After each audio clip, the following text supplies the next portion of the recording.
Nah, ya, Assalamualaikum warahmatullahi wabarakatuh. Ketemu lagi. Nah, di video kali ini, video yang ketiga ini, kita akan membahas mengenai seputar modul yang pembelian, yaitu purchasing. Nah, di video sebelumnya kita itu telah membuat atau telah menginputkan daftar produk-produk yang akan kita beli dan yang akan kita jual. Nah, produk yang akan kita beli yaitu martabak keju, yang kita jual, sorry. Dan untuk yang kita beli yaitu bahan-bahan untuk membuat produk yang kita akan jual, yaitu martabak keju.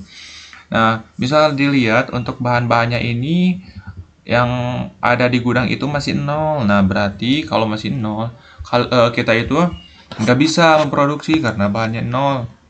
Ya, untuk membelinya itu bisa melalui modul purchasing atau modul purchase.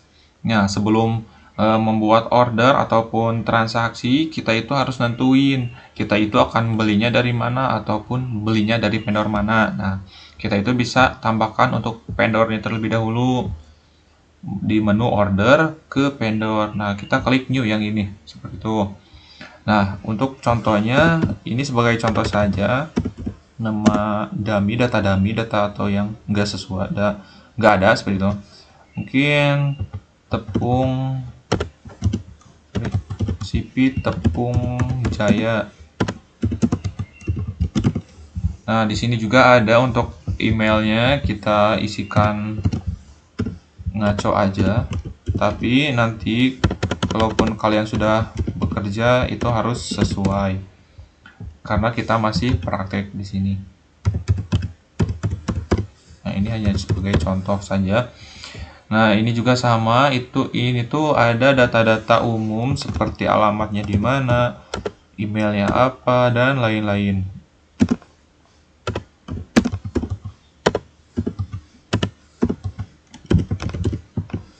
Nah, ini ada kotanya, state ataupun provinsi. Ini zip itu ada kode posnya dari perusahaan. Ini di sini juga ada NPWP, website vendor, dan lain-lain. Di sini ada sales purchase dan banyak lagi. Kita cukup hanya input saja seperti ini. Kalau udah bisa disimpan. Nah, kalau udah kita nentuin vendornya, nah kita bisa proses pembelian ke vendor ini dengan cara klik order, klik request for quotation atau RFQ. Kalian klik new yang ini. Nah, ini adalah vendor di mana barang tersebut dijual. Nah, kita akan beli dari Sipi Tepung Jaya untuk bahan-bahan produksinya. Currency-nya atau mata uangnya Indonesia atau dolar. Ini ada order deadline, keterlambatan ordernya. Mungkin kita ingin di set 3 atau 4 hari. Ini ada expected arrival, mungkin ini adalah kadaluarsa. Seperti itu, mungkin dikasih 1 minggu atau lebih. Receipt to my company udah. Nah, ini dari vendor tersebut apa nih yang akan kita beli. Nah, kita akan membeli bahan-bahan yang tadi. Yang pertama itu adalah tepung. Mungkin untuk tepung ini kita butuh 3 atau 3 kilo. Nah, itu harganya 24.000.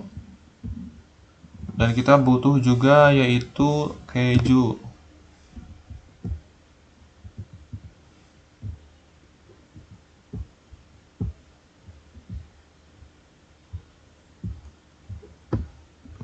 Nah, untuk keju mungkin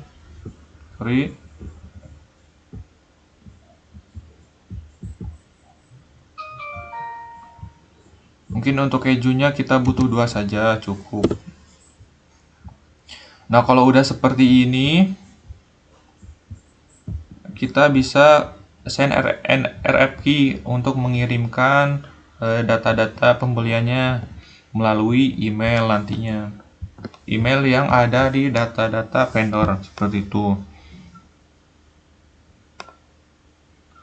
Nah, ini adalah proses loading. Jadi kalian tunggu saja, ini bukan error.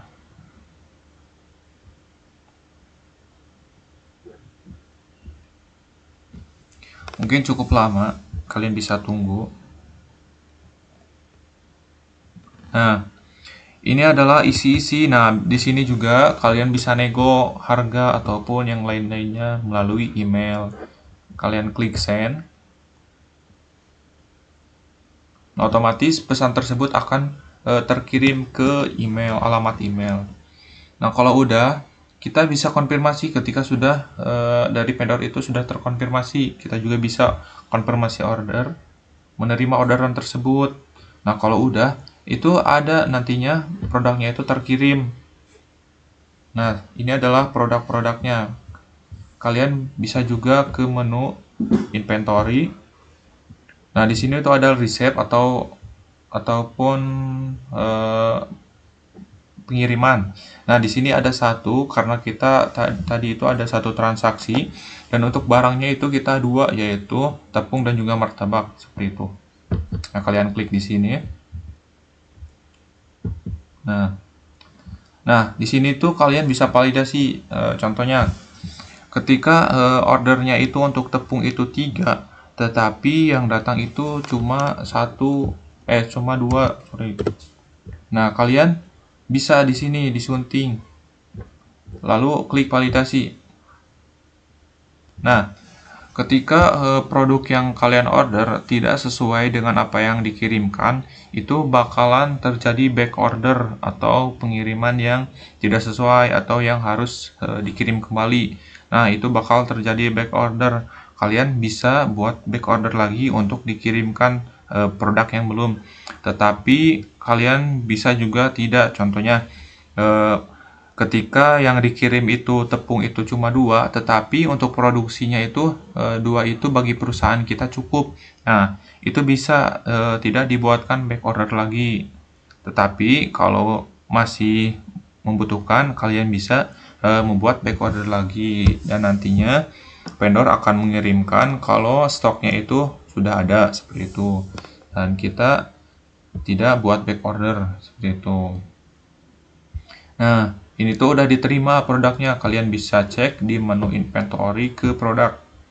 Nah, untuk bahan-bahan untuk pembuatan keju, bahan-bahannya itu udah ada nih. Untuk keju 2 kilo mungkin, dan untuk tepung itu 2 kilo juga. Nah, sebenarnya kita tuh bisa langsung memproduksi martabak keju, tetapi karena kita tadi beli, jadi kita harus bayar dulu. Jadi kita harus bayar di mode purchase ke yang tadi yang ini. Jadi kita harus bayar terlebih dahulu.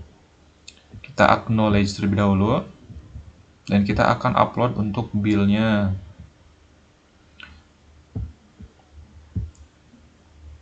Nah, seperti ini. Nah, ini masih loading. Nah, ini adalah keterangan dari produk-produk. Nah, dikirim dari CP Tepung Jaya yang alamatnya itu ada di Ciamis. Dan ini tanggal pembeliannya, bill date-nya, dan semuanya ada di sini. Nah, ini adalah semua produk-produk, jumlah, dan lain-lainnya. Nah, kalau udah kita konfirmasi. Kalau udah, kita bisa langsung bayar. Nah, di sini tuh ada metodenya, itu ada payment manual method, bisa melalui bank juga. Nah, contoh kita menggunakan bank BCA. Untuk nomor BCA-nya di sini, harganya. Nah, kalau udah tinggal di create payment. Ini otomatis tertransfer. Nah, kalau udah ada muncul hijau seperti ini, berarti orderan kita sudah dibayar. Seperti itu. Berarti semuanya sudah beres. Kita bisa ke menu inventory lagi, ke produk. Nah, proses pembeliannya itu sudah selesai. Kita juga udah bayar, barangnya juga udah diterima. Nah, seperti itu. Nah, selanjutnya mungkin ke produksi. Nah, mungkin karena saya ditugaskannya itu hanya ke modul purchase, jadi untuk produksi kita kapan-kapan saja, mungkin seperti itu. Nah, mungkin sekian dari saya. Mohon maaf bila banyak kekurangan dalam penyampaian materinya.